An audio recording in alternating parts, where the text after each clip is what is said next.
Assalamualaikum warahmatullahi wabarakatuh. Perkenalkan, nama saya Kalista Damara dengan NIM 12011180197 dari kelas TI 4202. Di sini saya akan menjelaskan pengerjaan soal UAS Statistika Industri nomor 2. Pada soal nomor 2 terdapat pertanyaan sebagai berikut. Yang pertama, kita menuliskan informasi yang diketahui dari soal, yaitu terdapat data bobot mobil X dan konsumsi bensin Y. Pertanyaan utamanya, apakah mobil yang memiliki berat lebih itu tuh benar-benar menggunakan lebih banyak bensin?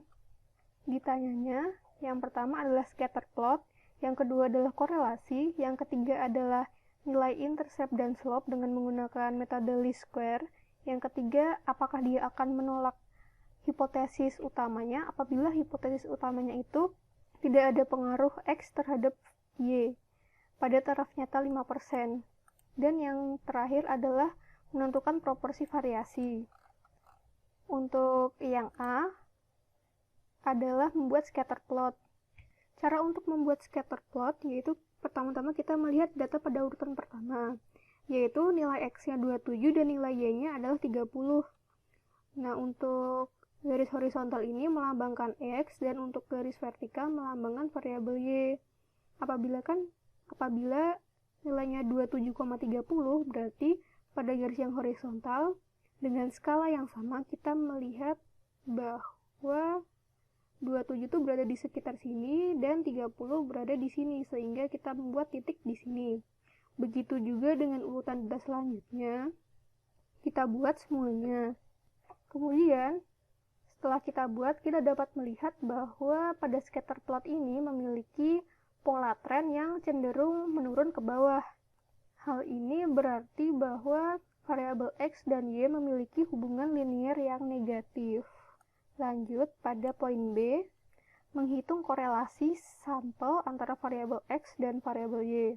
Langkah pertama, kita harus menentukan rata-rata dari variabel X dan variabel Y.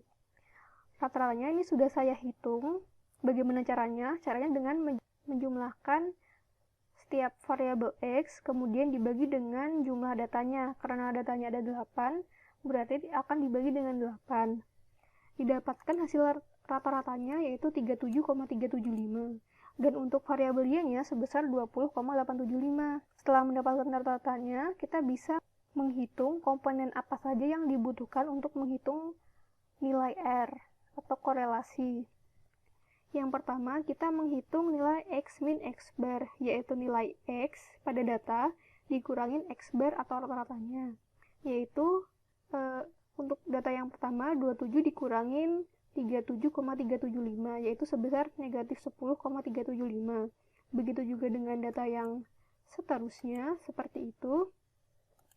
Selanjutnya adalah X min X bar kuadrat, yaitu data pada kolom sebelumnya dikuadratkan.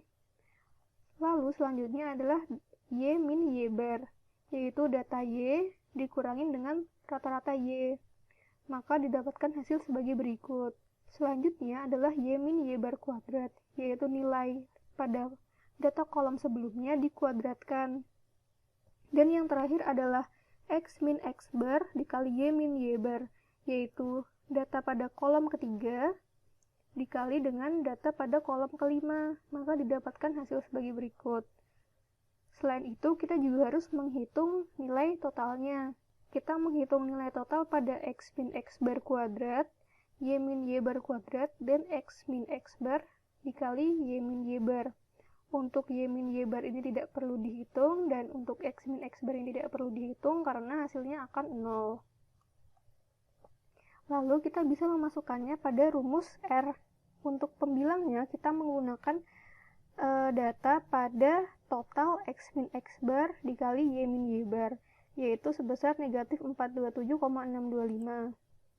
Untuk penyebutnya, akar dari sigma X min X bar kuadrat, yaitu data yang ini, dikali dengan sigma Y min Y bar kuadrat, yaitu data yang ini.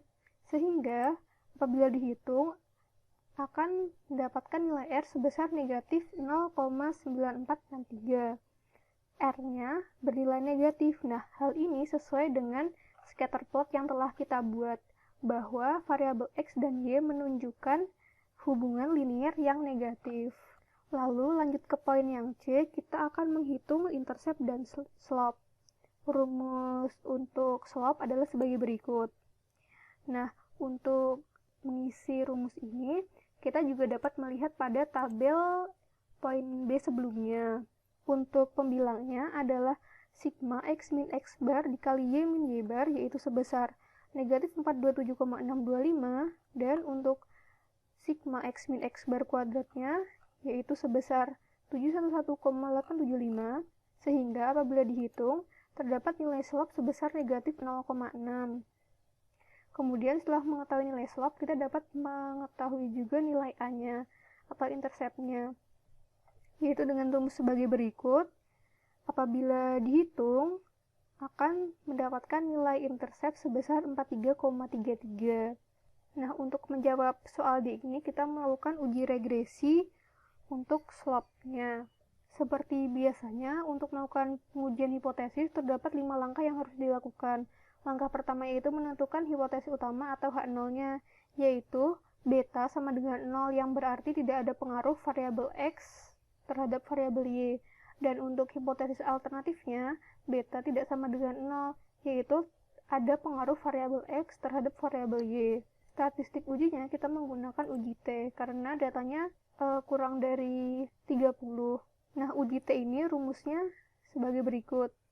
Untuk mengisi komponen-komponen yang ada di rumus ini, yang pertama kita menghitung nilai SXX-nya, yaitu sama seperti nilai sigma X min X bar kuadrat, didapatkan juga dari perhitungan tabel B ini, yaitu sebesar 711,875. Kemudian untuk SY-nya, dia tuh sigma Y min Y bar kuadrat, sebesar 286,875, dan untuk SXY-nya sebesar yang ini negatif 427,625, atau dapat kita bulatkan menjadi negatif 427,63. Kemudian kita bisa menghitung nilai SST-nya. Nilai SST ini sama dengan nilai SYY, yaitu sebesar 286,875. Kemudian nilai SSR, yaitu mengalihkan slope dengan nilai SXY, maka didapatkan nilai sebesar 256,875. Kemudian selanjutnya adalah nilai SSE, yaitu SYY dikurangin slope dikali SXY, yaitu didapatkan nilai SSE sebesar 29,99. Kita menghitung nilai S kuadrat dengan rumus nilai SSE dibagi dengan jumlah data dikurangin 2, maka didapatkan nilai S kuadrat sebesar 4,99. Lalu untuk mencari nilai S-nya, kita dapat mengakarkan nilai S kuadratnya, sehingga didapatkan nilai 2,24 untuk S-nya. Maka kita dapat menghitung nilai SB-nya, yaitu S dibagi dengan akar SXX, maka didapatkan nilai SB-nya 0,084. Maka kita dapat menghitung nilai T hitungnya. B ini slope, yaitu sebesar negatif 0,6, dibagi beta 0, yaitu sesuai dengan hipotesisnya, yaitu beta 0-nya adalah 0, kemudian dibagi dengan SB-nya, yaitu sebesar 0,084. Maka didapatkan nilai T hitungnya sebesar negatif 7,1677. Selanjutnya, kita menentukan daerah kritis dan kriteria ujinya. Nah, daerah kritis ini dapat kita tentukan dengan melihat taraf nyata atau alfanya dan melihat dari derajat bebas atau nilai V-nya. Nah, pada hipotesis alternatif, dia tandanya tidak sama dengan, maka kita harus melakukan uji dua sisi. Untuk uji dua sisi, alfanya perlu dibagi 2, maka menjadi 0,025. Kemudian untuk mencari derajat bebasnya, kita dapat menggunakan rumus N-2, yaitu jumlah data dikurangi 2. Maka 8 dikurangi 2 sama dengan 6. Kemudian kita dapat meninjau pada tabel distribusi T untuk alfanya 0,025 dan V-nya adalah 6. Maka nilai T tabelnya sebesar 2,447. Kemudian kita bisa menetapkan kriteria uji. Karena dia merupakan uji dua sisi, maka daerah tolaknya ada di sebelah kanan dan sebelah kiri. Tolak H0 apabila T hitungnya kurang dari negatif 2,447 atau T hitungnya lebih dari 2,447. Dan daerah tidak tolak H0-nya apabila T hitungnya berada di antara negatif 2,447 dan 2,447. Kita lihat T hitungnya sebesar negatif 7,1 sekian. Maka dia lebih kecil dari negatif 2,447. Sehingga tolak H0. Seperti yang kita sudah tetapkan tadi bahwa H0-nya tidak ada pengaruh. Sehingga untuk kesimpulannya, pada taraf nyata 5% cukup bukti untuk menyatakan bahwa terdapat pengaruh variabel X secara signifikan terhadap variabel Y. Selanjutnya, kita akan mengerjakan soal yang E, yaitu proporsi variasi. Proporsi variasi ini dilambangkan dengan R kuadrat, seperti yang sudah kita kerjakan tadi. Untuk soal B, yaitu korelasinya atau R-nya sebesar negatif 0,9463. Nah, untuk mencari R kuadrat itu, kita harus menguadratkan nilai R-nya. Jadi, negatif 0,9463 dikuadratkan, maka akan menghasilkan nilai 0,895, yang artinya pengaruh variabel bebas X terhadap perubahan variabel terikat Y sebesar 89,5%, sedangkan sisanya sebesar 11,5% dipengaruhi oleh variabel lain selain variabel bebas X. Jadi secara gampangnya variabel X itu dapat membuat perubahan terhadap variabel Y sebesar 89,5%. Karena nilainya cukup tinggi, hampir mendekati 100, maka pengaruhnya cukup besar bobot mobil terhadap konsumsi bensin. Sehingga bobot mobil yang lebih berat benar-benar menggunakan lebih banyak bensin. Sekian untuk nomor 2.